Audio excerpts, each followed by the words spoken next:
चलिए जानते हैं हरियाणा की 25 बड़ी खबरों को सिर्फ 10 मिनट में। लेकिन उससे पहले वीडियो को लाइक और चैनल को सब्सक्राइब जरूर करें।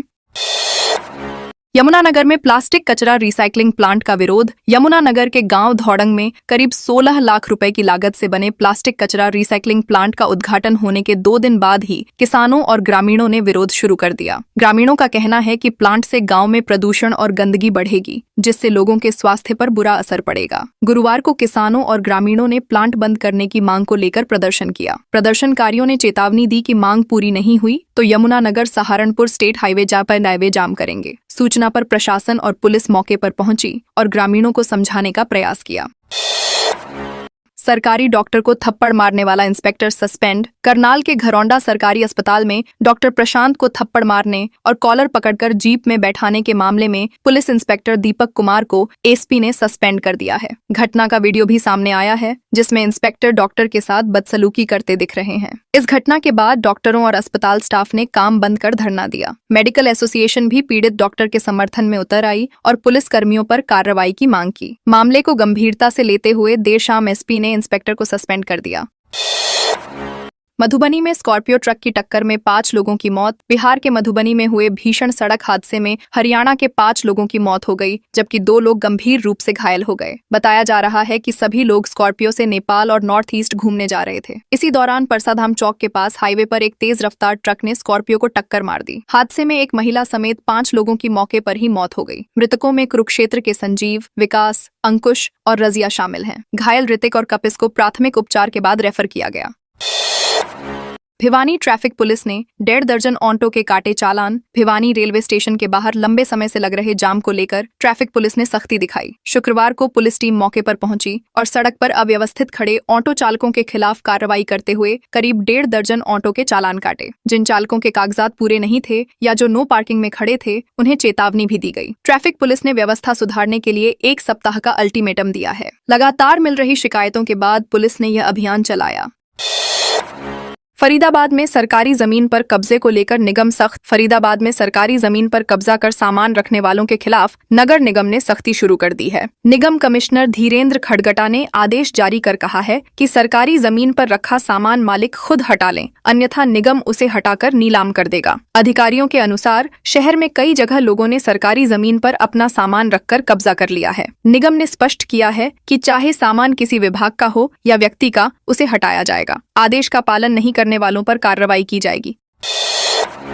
शहीदों के सम्मान में बच्चों की पैदल यात्रा पहुंची। नारनौल राजस्थान के चूरू जिले से दिल्ली के इंडिया गेट तक निकली 2 छोटे बच्चों की पैदल यात्रा गुरुवार को महेंद्रगढ़ जिले के नारनौल पहुंची। यहां पहुंचने पर लोगों ने बच्चों का स्वागत और सम्मान किया। यह यात्रा 3 मार्च को चूरू के सादुलपुर स्थित दूधवा खारा गौशाला से शुरू हुई थी। 9 वर्षीय सन्नू और 7 वर्षीय मन्नू करीब 130 गांवों के शहीदों की मिट्टी कलश में लेकर राष्ट्र को नमन करने के उद्देश्य से पैदल चल रहे हैं। दोनों बच्चे 8 मार्च को दिल्ली के इंडिया गेट पहुंचकर शहीदों की मिट्टी अर्पित करेंगे।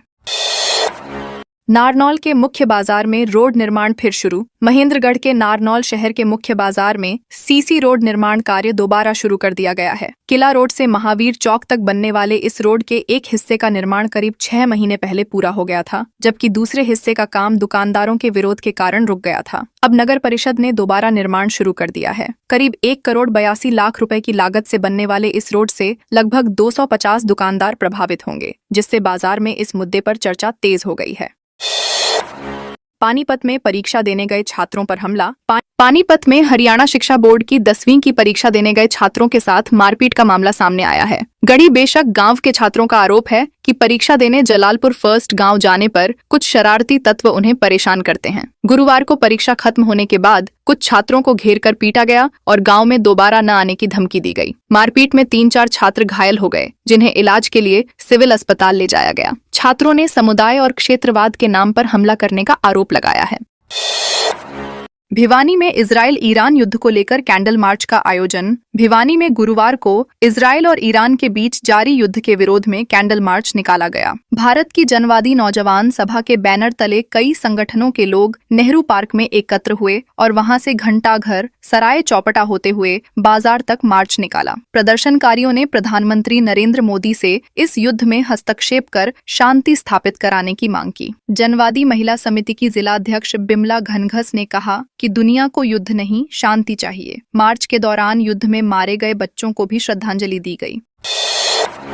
भिवानी में टक्कर के बाद पलटा ट्रक। भिवानी जिले के बवानी खेड़ा से तोशाम जाने वाले रोड पर गुरुवार को ट्रक और कार की जोरदार टक्कर हो गई। टक्कर इतनी तेज थी कि कार सड़क से नीचे खेतों में उतर गई और बुरी तरह क्षतिग्रस्त हो गई, जबकि ट्रक सड़क पर पलट गया। हादसे के बाद तोशाम बवानी खेड़ा मार्ग पर लंबा जाम लग गया और यातायात प्रभावित हुआ। सूचना मिलने पर ईआरवी और बवानी खेड़ा थाना पुलिस मौके पर पहुंची। क्रेन बुलाकर ट्रक को हटाने की कार्रवाई शुरू की गई। हादसे में कार और ट्रक चालक के घायल होने की जानकारी मिली है।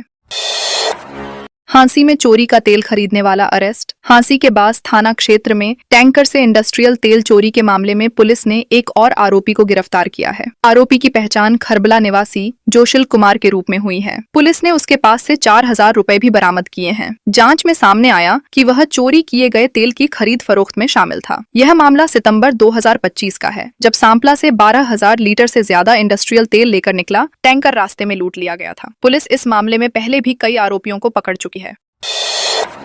हरियाणा विधानसभा में बजट पर हुई चर्चा।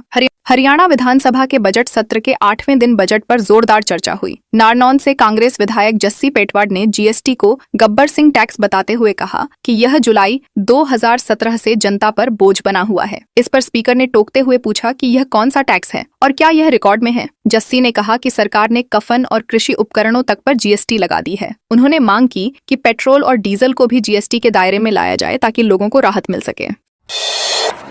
फतेहाबाद में नाबालिग रेप केस में दूसरा आरोपी काबू। फतेहाबाद के रतिया शहर में नाबालिग लड़की के अपहरण और दुष्कर्म मामले में पुलिस ने दूसरे आरोपी को गिरफ्तार कर लिया है। आरोपी की पहचान दिलप्रीत उर्फ दीपू के रूप में हुई है, जो मूल रूप से तरनतारण पंजाब का रहने वाला है और हाल में जाखन दादी में रह रहा था। नवंबर 2025 में एक महिला ने शिकायत दी थी कि उसकी नाबालिग बेटी ट्यूशन के लिए घर से निकली थी, लेकिन वापस नहीं लौटी। पुलिस ने केस दर्ज कर लड़की को बरामद कर लिया था और अब इस मामले में दूसरे आरोपी को भी काबू कर लिया है।